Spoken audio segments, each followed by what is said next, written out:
The ship was old. Everyone could see that. Its hull was dark and covered with scars from battles fought long ago. Rust spots marked its surface like wounds that never healed. The engines made a low rumbling sound, like a tired beast breathing heavily after a long journey. Captain Park J stood on the bridge of the Eternal Dawn and looked through the main window. Before him floated the Galactic Assembly Station, a massive structure made of crystal and light. It was beautiful. Ships from 47 different alien species surrounded it, each one more elegant than the last.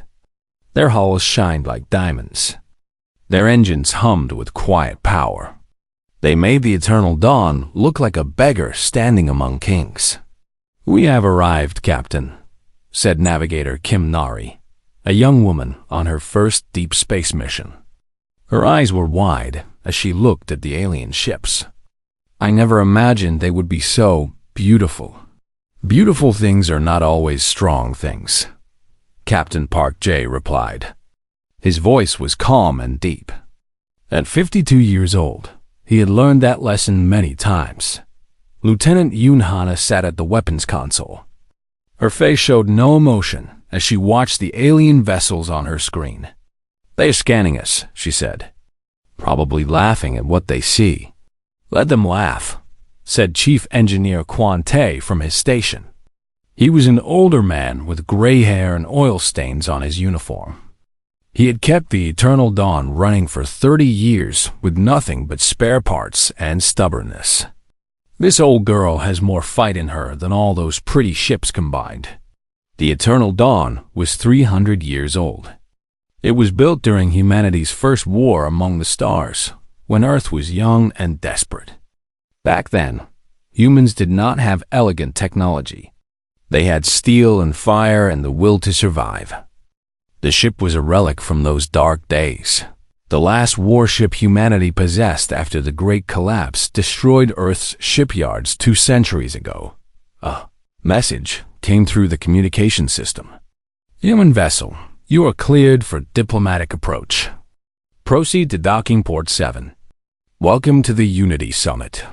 Captain Park J nodded to his crew. "Take us in, slowly." The Eternal Dawn moved forward, its old engines groaning with effort. As they passed the alien ships, Captain Park J could see figures in the windows pointing at them. Some were laughing. Others shook their heads in disbelief. He kept his face like stone and said nothing. In the shuttle bay, Ambassador Bae-Soo prepared for the summit. She was a tall woman with silver hair and eyes that had seen too many broken promises. For 80 years, humanity had been a provisional member of the Galactic Council. They were allowed to watch but not to vote. They were tolerated but not respected. Today, she would ask for full membership once again. "Are you ready?" asked Sergeant Biko, the commander of the Marine Guards, who would escort her. He was a hard man with scars on his face and hands that knew how to kill. "I am always ready," Ambassador Bae-Soo said. "Whether they are ready to listen is another question." The shuttle carried them to the station. Inside the Grand Assembly Hall, representatives from dozens of species waited. Some had scales. Some had feathers. Some had bodies made of living crystal or floating gas. They were ancient races who had traveled the stars when humans still lived in caves. Hi, Chancellor Rick Still of the Arabian Dominion called the meeting to order. He was a tall creature with silver skin and 4 eyes that glowed with cold intelligence. "We gather once again to discuss the matters of the galaxy," he said. "And once again, the humans have come to beg for recognition." Laughter filled the hall. Ambassador Bae-Soo stood tall and did not react. "Tell me, human," Brickstall continued, "did you truly arrive in that thing floating outside? That museum piece? I have seen garbage collectors with more impressive vessels." More laughter. Ambassador Bae-Soo smiled politely. "The Eternal Dawn has served humanity for 3 centuries. It carried our ancestors through the First Contact War. It protected Earth when no one else would. A relic piloted by ambitious apes, Frickstall said, and the hall erupted in amusement. Perhaps next year you will arrive on wooden boats with cloth sails. Back on the Eternal Dawn, the crew watched the broadcast in silence. Lieutenant Yunhana's hands tightened into fists. Navigator Kim Nari looked away, her cheeks burning with shame. But Captain Park Jae simply watched, his dark eyes memorizing every face that laughed. Chief Engineer Kwon Tae was not watching the broadcast. He was staring at his sensor console with growing concern. "Captain," he said quietly, "you need to see this." Park Jae walked over. On the screen was a strange reading at the edge of the solar system. Something massive was approaching. Something that should not exist. "What is that?" the captain asked. Kwon Tae's face was pale. "I compared it to old Earth records. Files from before the collapse, sealed and classified. Captain, those readings match something called the Silence. Our ancestors encountered them once, long ago. They barely survived. The Silence? Ancient machines. They destroyed 3 galaxies before going dormant. And now..." Kwon Tae looked up at his captain with fear in his eyes. "Now they are awake." Captain Park Jae looked out the window at the laughing aliens in their beautiful ships. They had no idea what was coming. And when he tried to warn them, they would not listen.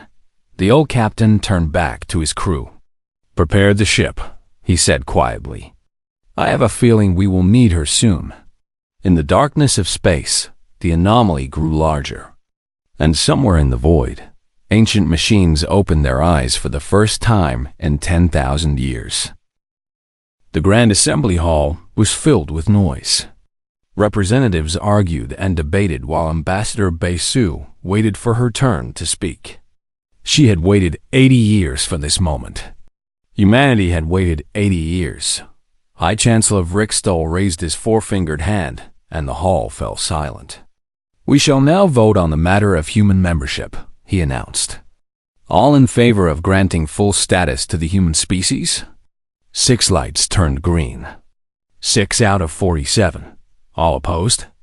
41 lights turned red. The hall filled with satisfied murmurs. Frickstall smiled, showing rows of small silver teeth. "The motion fails. Again. Perhaps the humans should return when they have evolved beyond throwing rocks at their enemies." Ambassador Bae-Soo stepped forward. "High Chancellor, I request permission to address the council." Frickstall waved his hand lazily. "Very well. Amuse us." Bae-Soo activated her display and showed images of the Eternal Dawn in battle. 300 years ago, this ship faced an armada of 200 enemy vessels. It was outnumbered and outgunned. Our ancestors had no plasma weapons, no graviton shields. They had steel cannons and nuclear missiles. She paused. They won.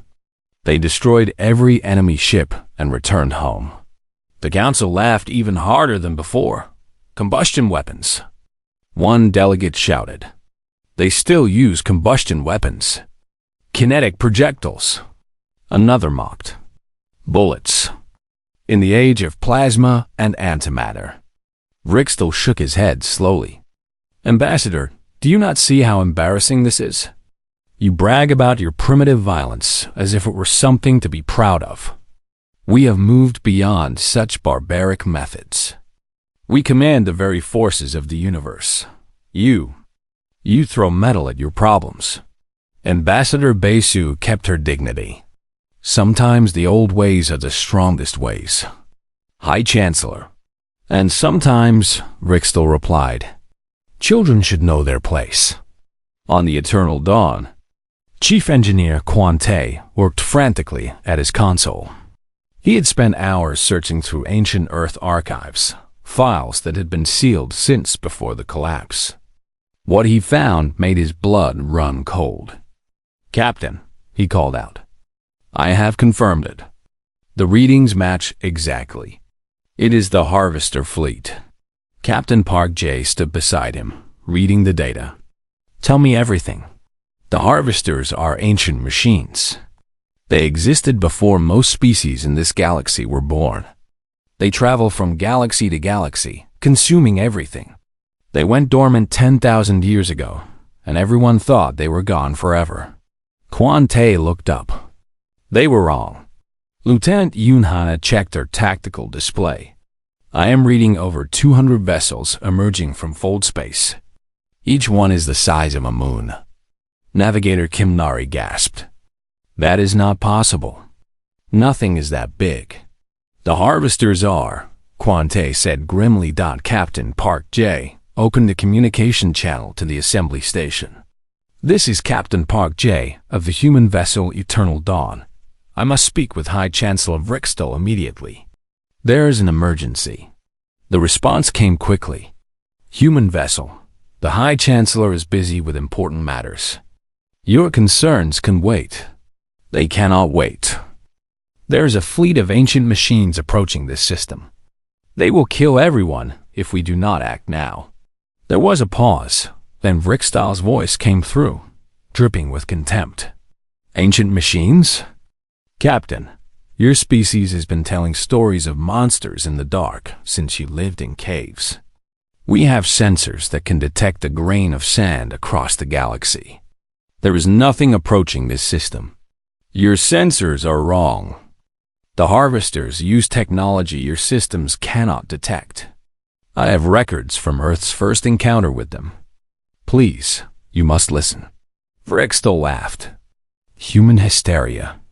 You could not win our respect through diplomacy, so now you invent emergencies to seem important.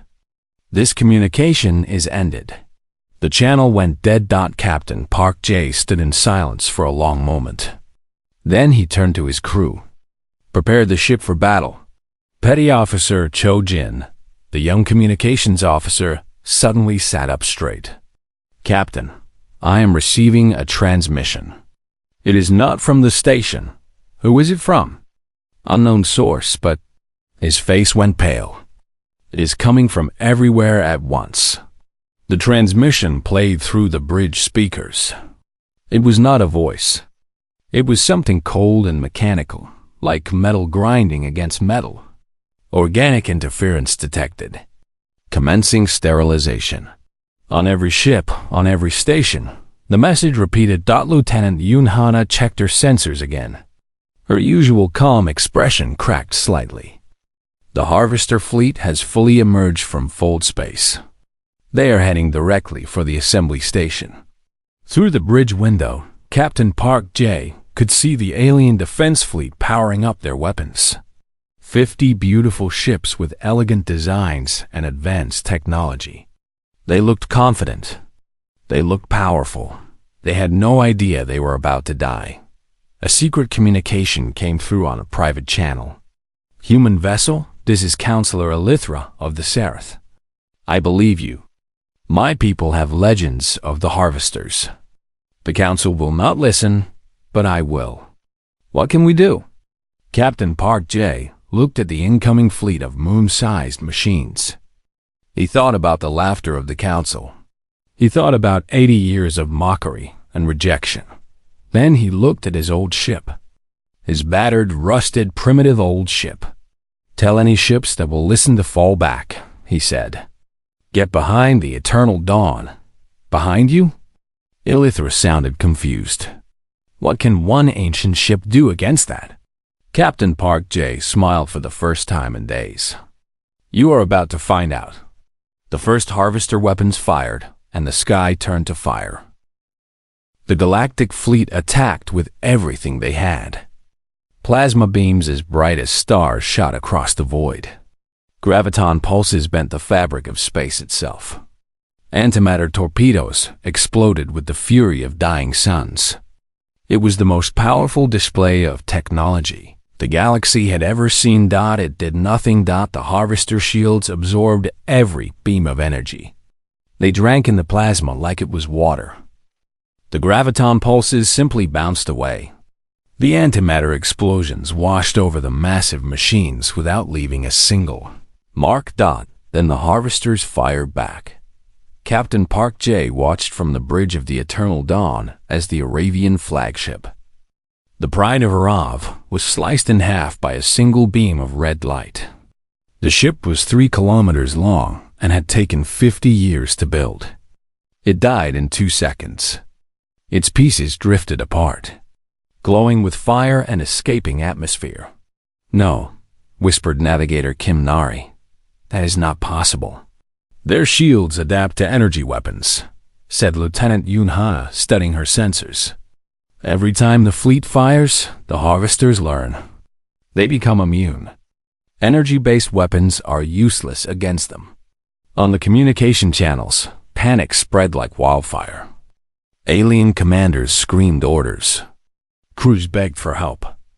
High Chancellor Rickstill's voice cut through the chaos, filled with terror he could not hide. "All vessels, target the weak points." Find the weak points. There were no weak points. The harvesters had none. More ships died. The elegant crystal vessels that had looked so beautiful now shattered like glass ornaments. The advanced technology that had made the elder races so proud meant nothing against enemies who had been killing civilizations since before the first star was born. Dr. Shin Yoon, the medical officer of the Eternal Dawn, came to the bridge with a datapad in her hands. She was a quiet woman who usually spent her time in the medical bay, but her expertise as a xenobiologist had led her to study the harvester signals.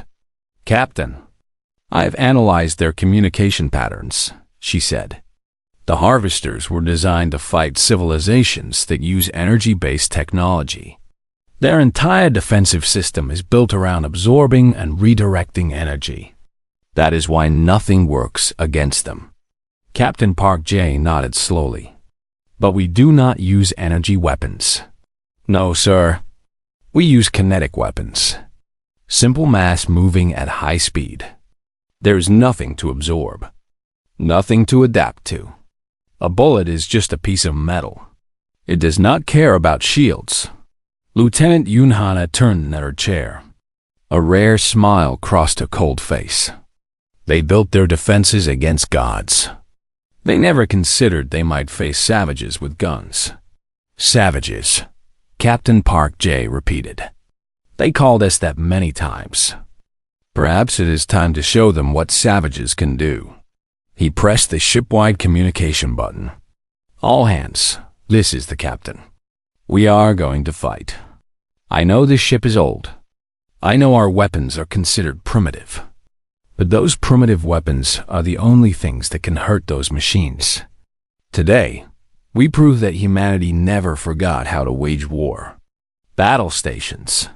Throughout the Eternal Dawn, crew members ran to their positions. Systems that had been quiet for decades came to life. Chief Engineer Quan Tae worked like a man possessed, pushing power to weapons that had not been fired since his grandfather was young. Hidden panels across the hull began to open. Behind them were rows of railgun batteries, their barrels cold and dark. Missile pods rose from their housings, loaded with warheads that did not use energy but simple explosive force. And running along the entire length of the ship, from bow to stern, was the main weapon, a mass driver cannon so large it had to be built into the ship's spine. Captain Park J opened a channel to the dying fleet. "All vessels, this is the human warship Eternal Dawn. Fall back behind us. We will handle the harvesters." High Chancellor Rick Stahl's response came immediately, his voice cracked with fear and anger. "You handle this? With that pathetic relic? You are insane. You will die with the rest of us." "Perhaps," said Captain Park J, "but we will not run." Counselor Ilithra's voice came through on another channel. "All Seraph vessels do as the human says. Fall back behind the Eternal Dawn. If these humans want to fight, let them fight." One by one, the surviving alien ships began to retreat. Some thought the humans were mad. Some thought it was a waste of time. But they had no other options left. Their weapons had failed. Their technology had failed. They had nothing left but hope. The Eternal Dawn moved forward, alone, toward 200 moon-sized machines of death. Chief Engineer Quante reported from the engine room. "Power is at maximum. She is running hotter than she ever has, Captain." The old girl knows this is her moment. Lieutenant Yunhana armed the weapons. All railguns loaded. All missiles ready. Mass Driver is charging. Navigator Kim Nari plotted the attack course. Her hands no longer shook. "Course set, Captain." Straight into their formation. Captain Park Jae looked at his crew. They looked back at him with determination in their eyes. Fear too, but the determination was stronger. He spoke one word. Roar. The Eternal Dawn's engines screamed to full power, and the ancient warship charged into the heart of the Harvester fleet. The Eternal Dawn dove into the Harvester formation like a wolf charging into a herd of giants. Every alien watching thought they were seeing a suicide. A 300-year-old ship against 200 moon-sized machines. It was madness. Then the railguns fired simple tungsten rods, each one the size of a man, shot from the Eternal Dawn's batteries at 3% of the speed of light. There was no flash of light, no beam of energy, just metal moving faster than anything had a right to move. The first rod hit a Harvester ship and punched clean through its hull. In and out. No explosion, just a hole the size of a building. The second rod followed, then the third, then hundreds more. The railgun batteries roared with thunder that shook the Eternal Dawn's frame. The Harvesters' adaptive shields did nothing. There was no energy to absorb, no frequency to counter. The rods were just mass. Physics at its most basic. And physics did not care about technology. Lieutenant Yunhana coordinated the firing with cold precision. Target their engine cores, their weapon systems. Hit them where it hurts. Her fingers danced across her console as she directed death at the ancient machines. Alien survivors watched in disbelief as Harvester ships began to fall. Counselor Ilithra's voice came over the open channel. "The humans, they are winning. By the ancestors, they are actually winning." But the Harvesters were not helpless. They could not adapt to kinetic weapons, but they could still fight. Beams of red light swept toward the Eternal Dawn. The old ship rolled and dove, its hull groaning with distress. Damage to decks 7 through 9. Chief Engineer Quante shouted from below. "Fire spreading. I am sending repair teams. Keep the guns firing." Captain Park Jae ordered. The mass driver cannon, running along the spine of the entire ship, finally finished charging. It was the largest weapon humanity had ever built. Designed in an age when humans fought not for politics, but for survival. Mass driver ready. Lieutenant Yunhana announced. Fire. The cannon released its payload. A single tungsten slug, the size of a shuttle. Accelerated to 5% of the speed of light. It moved too fast for eyes to follow. One moment, it was inside the cannon. The next moment, 3 Harvester capital ships had holes through their centers. 3 ships. One shot. The watching aliens fell silent. Even the screaming and panic stopped. They had never seen anything like it. No energy weapon could do that. No plasma beam, no graviton pulse. Nothing in their entire technological arsenal. But the Harvesters were many. And the Eternal Dawn was only one ship. Sergeant Beak Ho led his Marines in a desperate boarding action.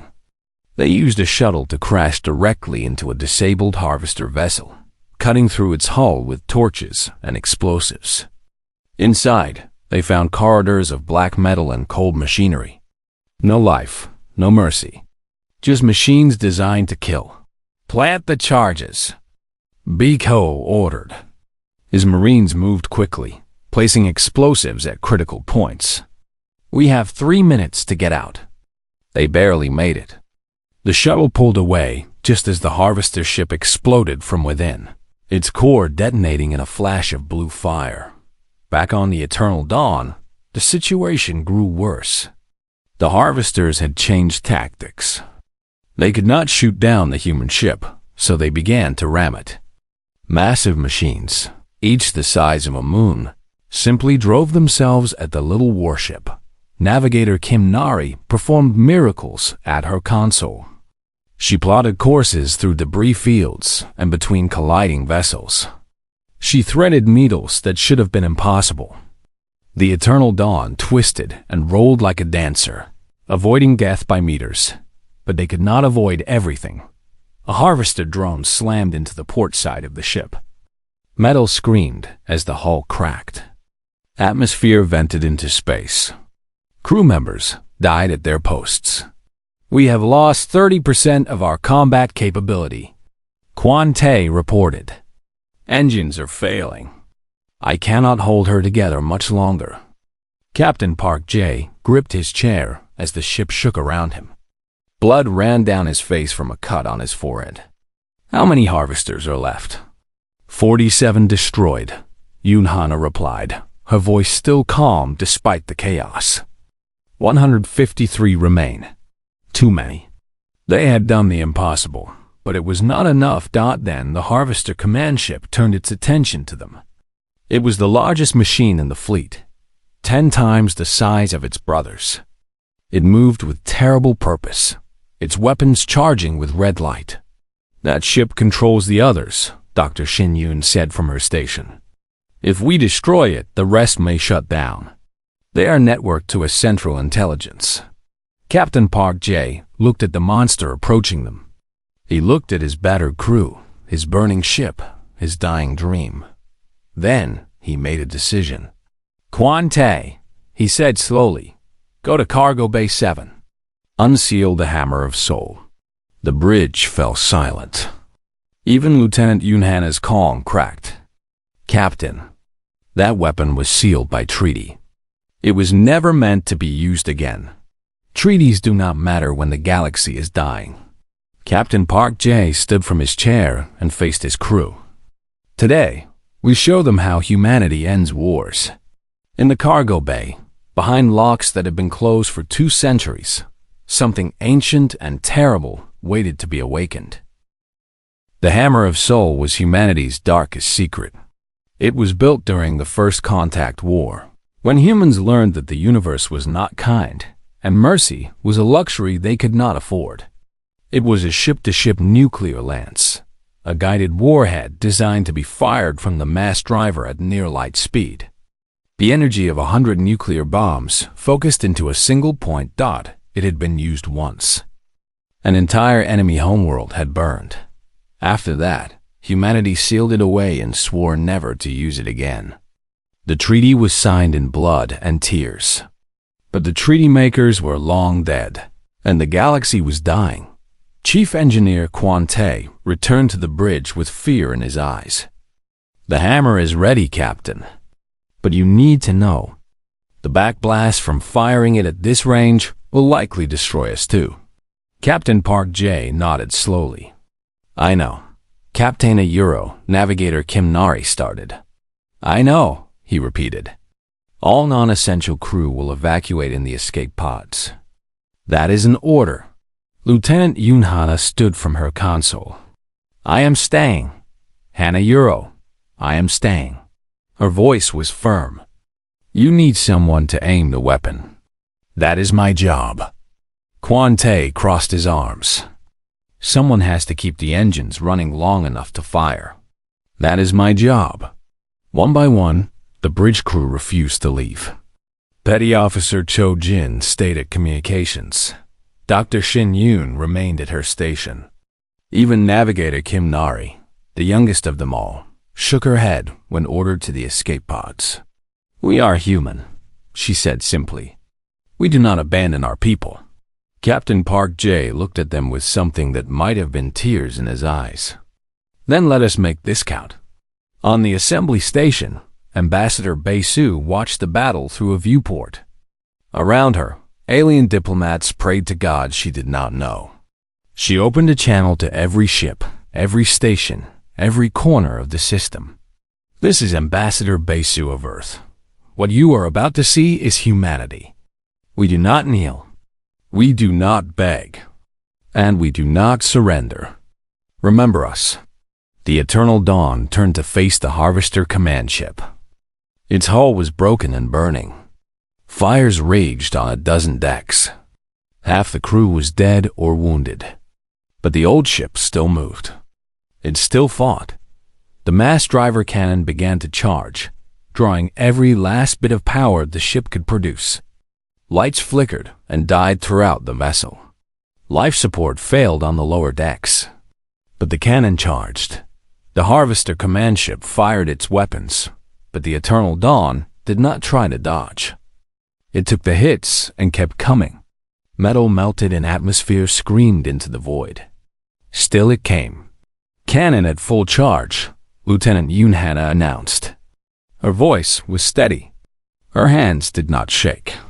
Fire, said Captain Park J. The hammer of soul launched thought it was not a beam of light. It was not a flash of energy. It was death itself, moving faster than thought. Carrying the fury of a species that had been mocked and dismissed and laughed at for 80 years, thought it struck the Harvester command ship at its core. For a moment, nothing happened. Then the ancient machine began to glow from within. Cracks of light spread across its surface like a breaking egg. The glow grew brighter and brighter until it was painful to look at. Then it exploded. The detonation was visible across the entire solar system. A new sun was born and died in the span of 10 seconds. The shock waves spread outward, and one by one, the other Harvester ships went dark. Their connection to the Central Intelligence was severed. Their programming stopped. They became nothing but floating metal. The watching aliens erupted in cheers. They had survived. Against all odds, against impossible enemies, they had survived. Then they remembered who had saved them. The Eternal Dawn drifted in space, dark and silent. Its engines were dead. Its hull was shattered. No lights shone from its windows. Rescue ships raced toward the wreck. Alien vessels that had once laughed at the old ship now fought each other for the honor of saving its crew. They cut through the hull and found survivors. Wounded, burned, bleeding, but alive. Captain Park J was pulled from the wreckage with 3 broken ribs and burns across half his body. Lieutenant Yunhana had a metal rod through her shoulder. Chief Engineer Quan Te was in a coma. But they were alive. 1 week later, the Galactic Council held a special session. High Chancellor Rickstall, his silver skin scarred from the battle, stood before the assembly. His voice was quiet and humble. "We were wrong," he said. "We mocked the humans for their primitive ways. We laughed at their weapons and their ship. And when death came for us, it was their primitive ways that saved us all." He turned to face Ambassador Besu. "On behalf of the Galactic Council, I ask forgiveness. And I move that humanity be granted full membership immediately." The vote was unanimous. 47 lights turned green. Ambassador Besu stood and spoke for her people. "We do not want your apology. We want what we always wanted. A seat at the table. Equal partners. Nothing more, nothing less." "You have it," Rickstall said. "Now and forever." The Eternal Dawn was never repaired. Instead, it was preserved as a monument at the center of the assembly station. A plaque was mounted on its hull in 47 languages. It said, "Here stood humanity." They did not bow. They roared. Years later, Captain Kim Nari, now a commander of her own ship, brought her young daughter to see the monument. The girl looked up at the battered hull with wide eyes. "Why did they laugh at us, Mother?" Captain Kim Nari smiled. "Because they measured strength in light and energy. They thought technology made them powerful. They did not understand that sometimes the oldest weapons are the deadliest." She took her daughter's hand. "And they did not understand that humans never forget how to fight. They stood together in silence, looking at the old ship, battered, burned, broken, but never defeated. The eternal dawn hung in space, a reminder to the galaxy that sometimes the most dangerous thing in the universe is not the most advanced. Sometimes it is simply the thing that refuses to die. And humanity refused to die.